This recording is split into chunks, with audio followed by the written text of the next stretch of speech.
Thank you. Yeah, I'm Jarrett Kiefer. I'm with Element 84. I put all this together with a colleague from Element 84 named Julia Signal. She was not able to make it. She has slides in here that she's presented. I have slides, so I'm gonna have to like play her part, and we'll see how this goes. Thanks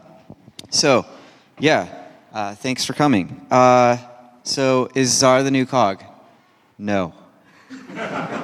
Thanks. All right, see ya. No, Zarr's great. There's been some exciting developments, but we're talking about different things. When we're saying COG and Zarr, these are not things that we can compare.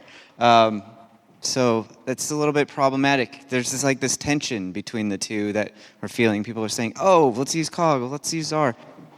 I think we need a different vocabulary. So let's try to figure this out. So what is a COG? A cloud-optimized GeoTIFF, right? I think you probably know that if you're in here. Let's break this down, though. Cloud-optimized means that we've done something to this format. In the case of COG, we've organized the bytes in the file to allow us to retrieve the metadata with a read at the beginning, and also that if we have any additional images inside this TIFF, that they are overviews of the base data. So that's what COG means, or the cloud optimized part of COG means. The G is for geo, right? GeoTIFF. We put geo metadata inside a TIFF, right? TIFF is our array format at the base of all of this.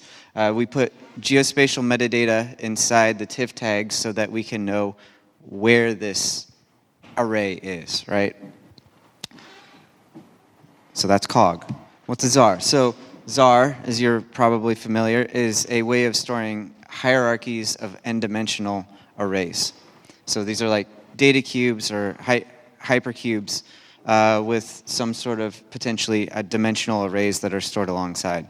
You might think of this like data variables and coordinate variables if you are used to using X-array. Those are X-array concepts from X-ray that are also from NetCDF. So if you've used NetCDF at all, you'd also be familiar with that. But it really is a grouping and array format, and what you put in there and how you store it is kind of up to you, right? So it's got groups and arrays. We can have multiple arrays inside a group. We can have multiple groups inside a group. So we can build up this whole hierarchy inside a Zarr store. And the arrays inside the store have chunks, right? Each array and group has the ability to have metadata associated with it. This could be Zarr-specific metadata or arbitrary metadata fields that you put in there. And this means that we have a lot of extensibility here. We'll get into some of this and why this is like actually kind of a cool format and something we should be talking about. But notice there's nothing in this whole bit about coordinate reference systems or anything spatial at all, because that's not a part of the array format, just like it's not a part of TIFF, right? So comparing COG and Zarr, this is like apples and oranges, because COG isn't a raster format. It's not an array format. That TIFF at the bottom of that is the array format. COG is a set of specifications on top of all of that, yeah? So if we wanted to compare apples to apples and talk about like COG and something Zarr-ish, we probably need to start talking about Zarr conventions. Now, this is a new concept. It's nascent. It was something that came out of the Zarr Summit earlier this fall. I'm in the southern hemisphere. What's the spring? Earlier this spring? Sorry. Okay. The idea is to define specific fields and values that can be used within the Zarr metadata in a conventional way, like a standardized way. So you can put a specification out there that says, here's this official convention of doing something this way. There's a schema associated with that. People can adopt that, and if then it catches on, it becomes a widespread convention that tooling can adopt, right? One of the proposed conventions is for geospatial projection information, and another is for multi-scales or overviews. So Those aren't really a thing yet, but those are in progress. Nothing's formalized there. But if we were able to have those be things that we could use inside of Zarr, then we could start talking about something that could be compared to COG, right? But we don't have that yet, so we need to just look at array formats.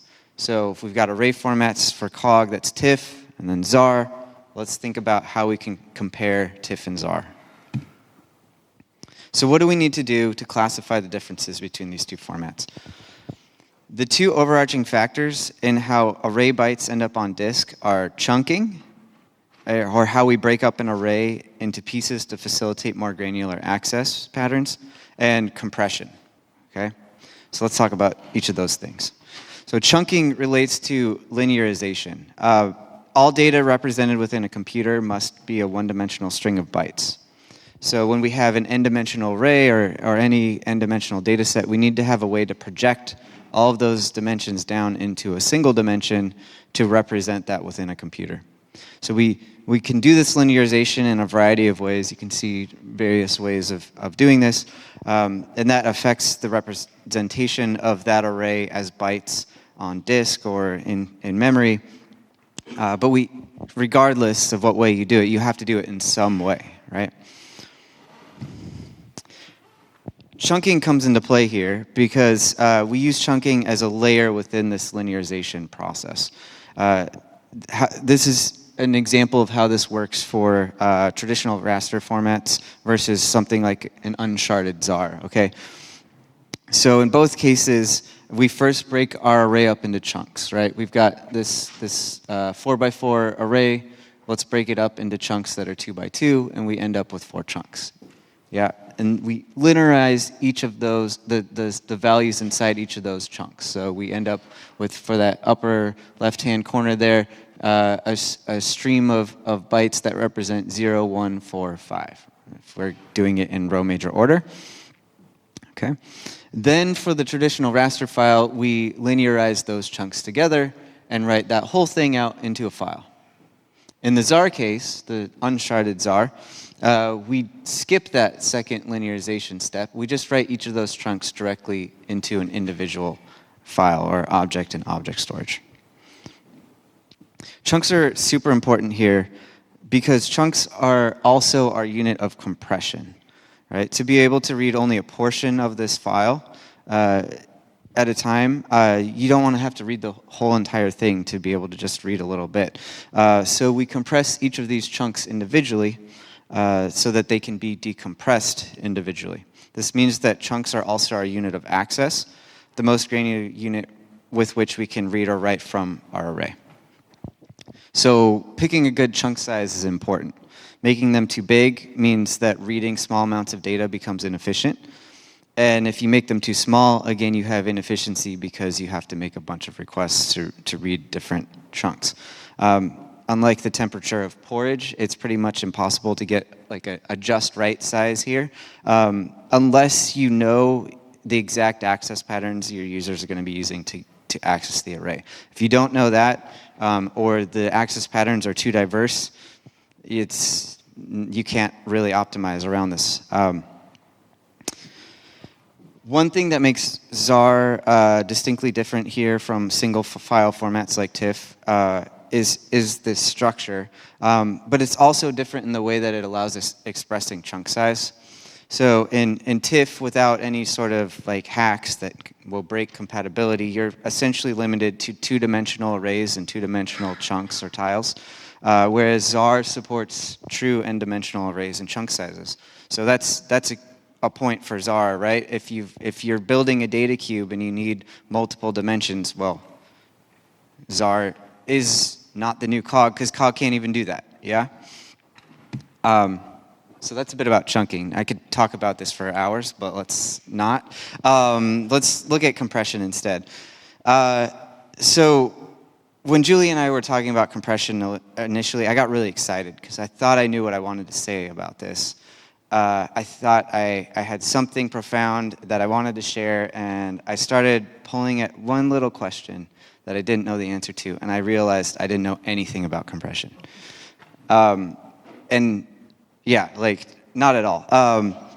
it turns out if you pick this apart, compression isn't just like a single step that you do. It's like a collection of steps. It's like a pipeline of processing that you do to your data. I mean, you can just have a single step compression pipeline, but is that a good idea? Probably not. Because you're probably not going to get the most efficient compression. And getting the most efficient compression means that you need to understand what pieces go into a processing pipeline, and you need to understand your data and what pieces to choose for your data. And there's things in here that I didn't expect to find. Really, anything that can make the data smaller or can make successive compression steps more effective is a form of compression. Sometimes those things are lossless, and sometimes those steps are lossy, right? So we break these things down into processors called codecs. That's a portmanteau, short for coder, decoder. And I've classified these. I don't know if these are standard classifications. If you know better than I do and have some feedback on this, let me know. But I have 5 categories here. So entropy codecs, these are the things that people generally think of when they think of compression algorithms like deflate, Z-standard, LZMA, okay? Then we've got predictive codecs. These filter out higher level patterns in your data before you get to that final entropy compression step. Structural codecs rearrange the bytes in your data to make predictive codecs more effective. And then you can have quantization and rounding codecs. These would be like the lossy steps in a compression pipeline. This is where you're throwing away lower precision data to, again, make the layers above that more effective. And then we have mapping codecs. These can take various forms. Sometimes these just happen implicitly within your data processing. Like you take an image, you've just mapped like analog reflectance to some binary values. You know, that's kind of an implicit process, right? Sometimes these are things that allow you to convert between data types, like floating point to integers, by doing scaling and offsetting to reduce the range of your data values and pick a more efficient data type. But in all of these cases, what we're doing here is increasing the efficiency of the steps that come later in this compression pipeline to make that entropy coding at the end much more effective. So how does compression vary between these two formats? Let's take a look at how we express what compression steps happen, this compression pipeline inside the metadata in these formats. So this is compression in TIFF. Everyone good with this? No. No. Okay. So we break this apart. The top one here happens to be the compression tag. This tells us which entropy codec to use. The second is the predictor tag, so which predictor.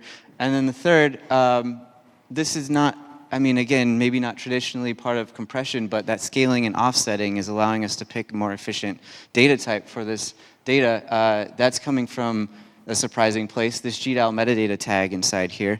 So if we look at the values for these, we end up with 8 for our compressor, 2 for our predictor, and 426 for our GDAL metadata tag, which we still don't know what this means. Okay, so we look this up. We get deflate for our compressor, delta per row for our predictor, and our GDAL metadata 426 actually tells us to go to a byte in the file and read for 544 bytes, and we actually get this XML string, which includes our offset and scale, if you can see that there. So this is a little bit funny. We have to know a bunch of things about how to put these operations together to figure this out.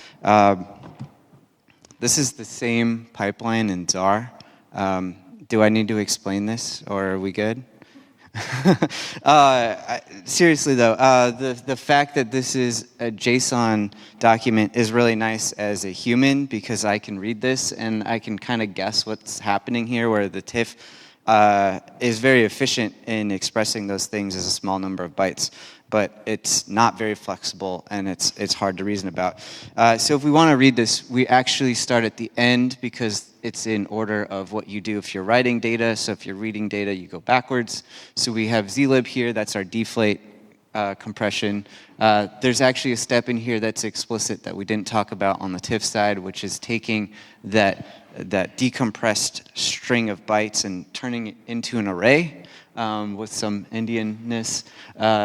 the next step is this spatial delta that we have to run. That was like the predictor that we did on the TIFF slide. And then we've got our fixed scale offset to reverse that and get to the actual floating point values that are represented here. I want to point this out. JSON makes this really obvious and super flexible, and you can go in here and like make changes and do crazy things very easily that are hard to perhaps do in TIFF. But this is not a standard Zarr codec. There's some work that needs to happen in the Zarr codecs to expand what's available there. This is a custom codec that I had to write to be able to reverse the prediction that's happening in the TIFF side, because the delta that's in the Zarr codecs is great, but is not compatible. It does it differently. So there's little things like this that you have to be aware of. Okay, so I've heard quite a few times now, we're switching from Zarr to TIFF, or to Zarr from TIFF, or we're interested in switching to Zarr from TIFF because we've done some benchmarkings and it's faster. But if a format is faster than another one, do you know why? Like, can you answer that question? And generally, when someone tells me this and I ask them, well, why is it faster? They don't know. Which means that they're probably comparing different chunking and compression settings, and now we're back again to this apples and oranges comparison, right? Because it's not the same thing. Because what we find actually across these array formats is that if you have the same chunk sizes and the same compression settings, that the bytes for your data in any of these formats are going to be the same on disk, right? Like, think about that for a second. Like, what's the difference between Zarr and COG if you use the same chunk size and the same compression settings? The bytes are the same for those chunks. And we showed this in one of we've been working on this blog series. In our first blog post, we showed this. We took a COG and we pulled a tile out of it, and then we turned that COG into a Zarr with the same compression settings. That was what the compression pipeline was from, as well as the tile size. And looking at the same tile, like, they're the same bytes, right? So when someone is suggesting a format switch, ask why. What's the reason? What's the motivation behind it? It's not that there aren't valid reasons to change formats, right? But like, let's think a little bit more deeply about it before we just decide to change something. And here's some takeaways from this. If you need n-dimensional arrays or chunking, right? It's obviously Zarr, because you can't support that in a single TIFF. If you need a single data store, then Zarr. If you need more advanced compression control, like that very flexible pipeline, you want to do some advanced compression stuff, well, then Zarr. If you need portability, like as in a single file that you can just have someone download and use on their local machine, TIFF. If you need interoperability, TIFF has not had a major version release in 33 years. It's ossified into stability. It's a very good format for interoperability. Zarr can't say the same right now, right? But just remember, the data is the same, right? So let's switch gears a little bit and talk a little bit less about the bytes and talk a little bit more about organization. With COG, you can have a bunch of files all spread around. You can put them in object storage. They could be across multiple clouds, whatever. We can index those with the stat catalog.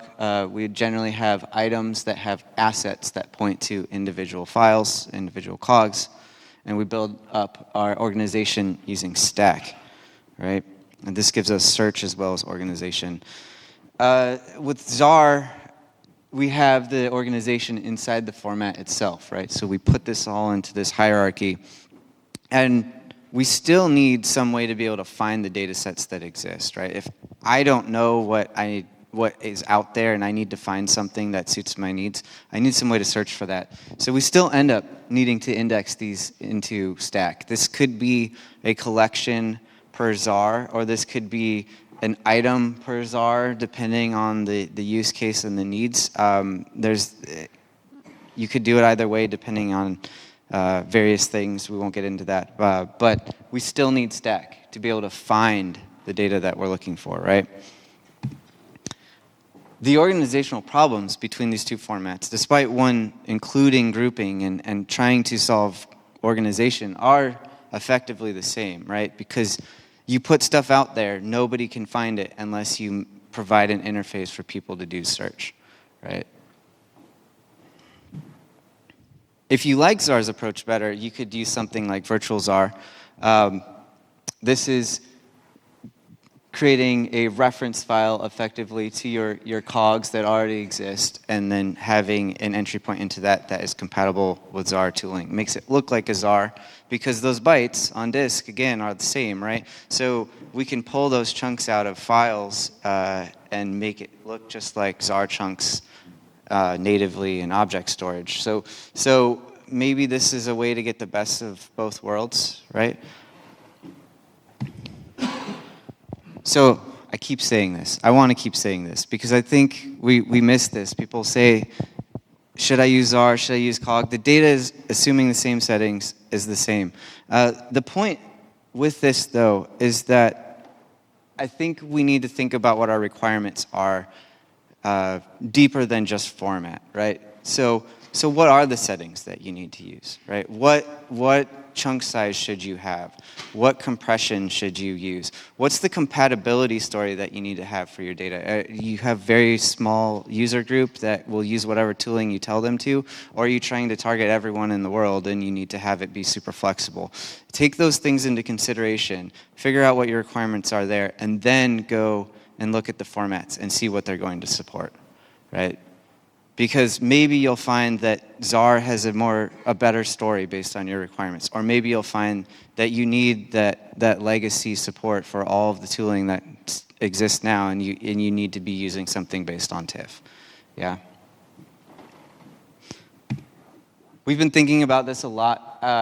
I've said very few words compared to what we've written, and maybe I apologize for that because there's a lot of them out there.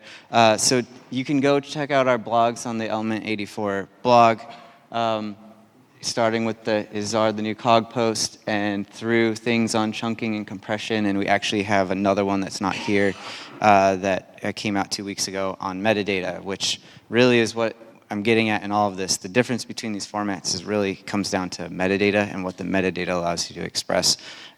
We've got other thoughts that are in that post as well. It's a good one. Metadata seems boring, but it's really exciting, actually. So that's all I've got. Happy to take any questions if you've got them in the time that we have.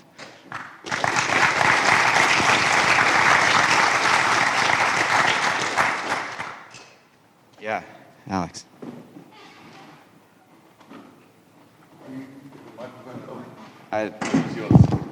Here. Does that work? Is there a third format that's better than both of them? Yes. It doesn't exist yet, but talk to me about CCRP. Okay? I've got a lightning talk on Thursday on the problems of object storage and what we might want to do to fix that.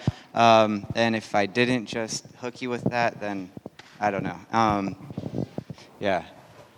Cool. I saw up in the corner there.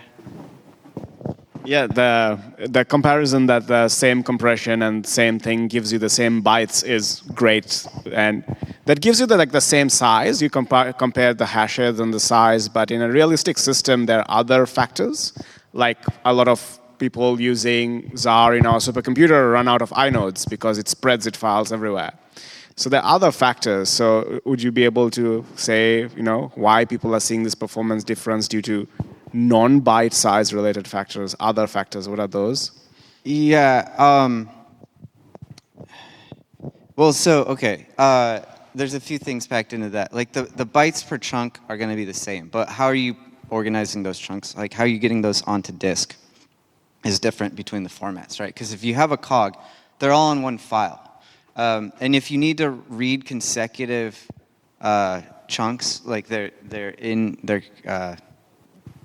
not disjoint, but they're consecutive within the file, then you can make one read for that whole byte range for those multiple chunks, whereas with Zarr, you can't do that if they're in multiple objects or multiple files. You'd have to make individual read requests for each of those. But you can use sharding with Zarr and get the same properties as the COG, right? So you could have one shard file, one object that includes all the same tiles that would be in a COG. So you shouldn't have any more inodes, and you should be able to coalesce just the same. Or maybe you could coalesce differently because you could use different linearization ordering for those chunks that more efficiently matches the access patterns that your users have, potentially. So there's some additional flexibility that you can do with sharding in Zarr that you don't get with COG necessarily.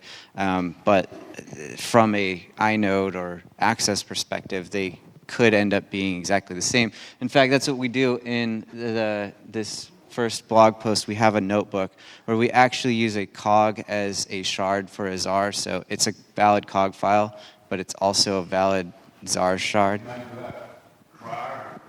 We called it ZOG, but then we found out that's like a white supremacist organization, and we did not know that, so please don't judge us for that. Yeah. This is a fantastic technical overview.